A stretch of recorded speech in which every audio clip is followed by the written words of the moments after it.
My ex-wife and I had a rocky marriage. My alcoholism didn't help. She pushed for a divorce. We lived together during this divorce, and one day I found out she was dating another man. I snapped and hit her pretty hard. I was charged with assault, spent 3 months in jail, went to anger management, and I was also issued a 3-year restraining order. This was 2 years ago. I have since sobered up, met a wonderful woman, and moved to a completely different apartment complex in a completely different part of the city, and never had any further contact with my ex-wife. I admit what I did was wrong.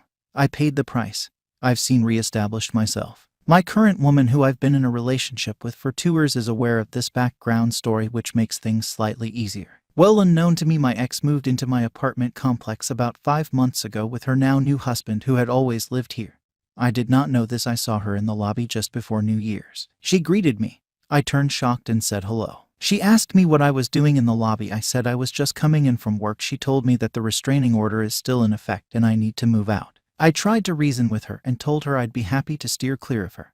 I know we don't live on the same floor. I don't even know what floor she lives on. I don't care to know. I told her if I saw her on an elevator, I wouldn't get in and just wait for the next one. She told me she was going to enforce the restraining order against me. My partner and I literally just signed a brand new 2-year lease 6 months ago. We love the place we live in and wouldn't want to move. And it feels unjust having to move, incur financial hardship because the person I had a restraining order against moved into my apartment complex. The reason why I'm bringing this up is cause last night building management was informed of the restraining order and told us we need to figure this out. Would she really be able to force me out of my home even though I lived here before her? As long as I do my best to avoid any contact with her, which I'm perfectly fine doing, shouldn't that be sufficient?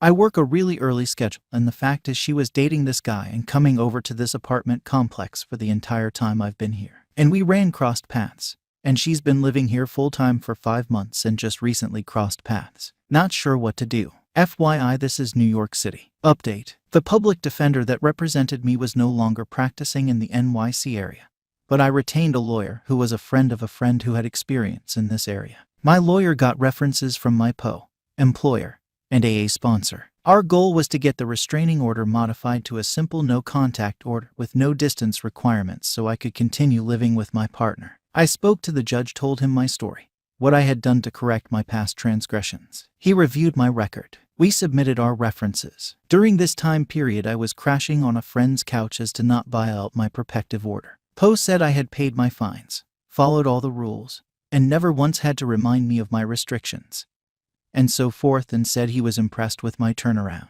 My employer said that I was always early, never seemed to be under the influence or hangover from anything, and even at our company functions was very open and honest about my sobriety and didn't partake in drinking. My AA sponsor said good things about me too, how he was impressed with my maturity and openness on my alcoholism and addiction. Then the judge asked my ex-wife to speak. My ex-wife said she was shocked by my turnaround. She said that it seemed unfair to her to require me to move because she moved into my building unknowingly, and that she no longer felt threatened by me. This was a shock to both my lawyer and I, as I expected my ex to want to keep the protective order in place. The judge said that he wouldn't modify the protective order, but lift it entirely as he felt it had served its purpose, and that based upon my references, my testimony, and most importantly the testimony of my ex, that he didn't see how keeping it place was benefiting anymore. He did tell my ex that if she ever felt threatened or in danger because of something I said or did, she could contact the police. The judge then told me his main reason for lifting the order was to allow me to live in my current apartment, but advised it was a good idea to avoid contact with my ex to avoid any potential complications down the road. He reminded me because of my past it wouldn't take much to get another protective order put in place. I told the judge I had no intention of contacting to my ex, and I was thrilled that I don't have to move and get to stay with my current girlfriend. So over the course of this weekend I moved back into my apartment with my girlfriend. I'm glad this was resolved.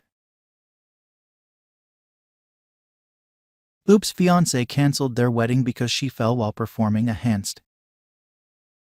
I was able to somewhat receive an answer from her parents and some of her friends who reached out to me on her behalf, and one of them also showed me a message that my fiancé sent to her before choosing to block her. However, because my first post was removed for some reason, I'll summarize what it said here. Long story short, my fiancé and I were invited to a BBQ at the new home of one of her bridesmaids' best friends, and there were a lot of games there too. After everyone ate, Naomi and her husband gathered everyone for an impromptu talent show and encouraged everyone to participate. A few people didn't play, but my fiancée did, as a few of her friends did too. In my first post, I forgot to mention that she knew about the games beforehand, so she already had her act in mind before the party. When it was her turn, she tried to use a chair to do a headstand on the grass, placing her head on the base of the chair and holding the armrest with her hands. But when she went up, the chair tipped backward as she fell on her back, and a few of us ran over, including myself, to make sure she was okay. She was crying after it happened before me, and one of her bridesmaids helped assist her to the bathroom away from everyone. And when we were inside, she said she wanted to leave. I helped her to the car and told her that I'd get her things so that she wouldn't have to see anyone anymore.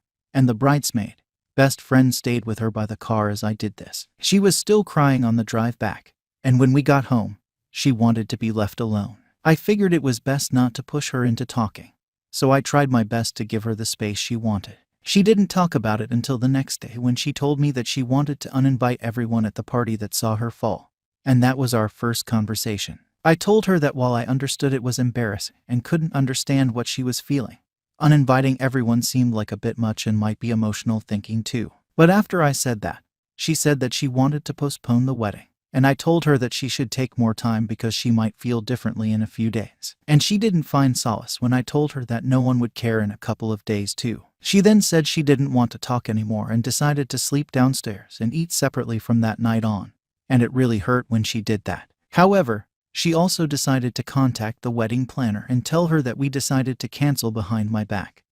And that was what made me write my first post. When I tried to talk to her after finding out, she yelled at me and told me to leave her alone.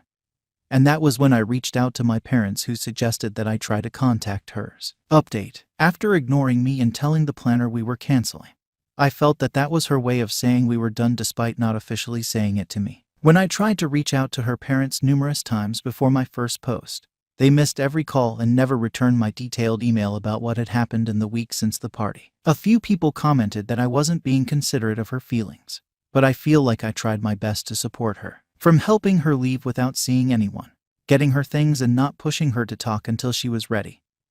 I don't feel like I was pushy at all. A few people also said that she could have suffered a brain injury from falling from chair height and never visiting a doctor, stating how side effects don't always show immediately, but that she should still get checked out. It was almost a week from the party when I wrote my first post, and in my edit, I said that I would try to email her parents again, because my top priority was making sure she was okay and hoping that they could convince her to see a doctor, since she refused when I asked. I've since tried to email them numerous times, but I have since been blocked as my email has not been returned either. I've tried to talk to my fiancée since too, but she said that she'd be leaving to stay with her sister after she gathered everything she wanted to.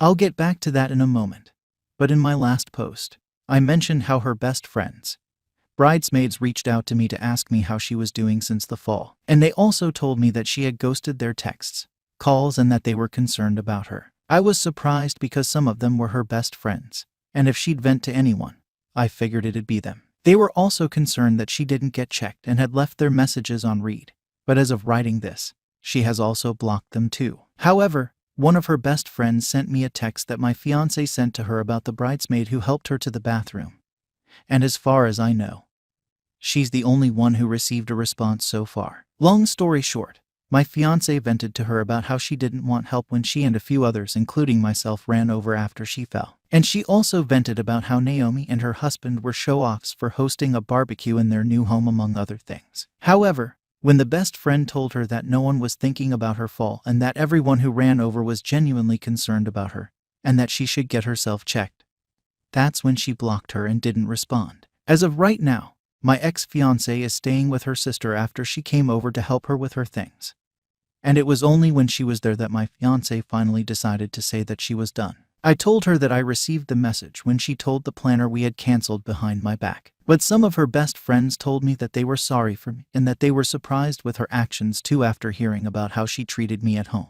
I personally thought that it was connected to her pride of currently doing yoga and being a former gymnast, but some things I guess I'll never know. It still hurts a lot with the sudden shock, but some people recommended talking to a therapist, and it's something I'm trying to consider with my insurance. Wedding stuff is complicated, but I just want it to be over soon. Dad's suggesting a lawyer, And that's where we're looking at right now, although it still hurts like hell. Edit. Our wedding was scheduled for the summer, and we had been together for a few years since around post-college after knowing each other in college. This was the first that I had ever seen her embarrassed in front of other people in such a way.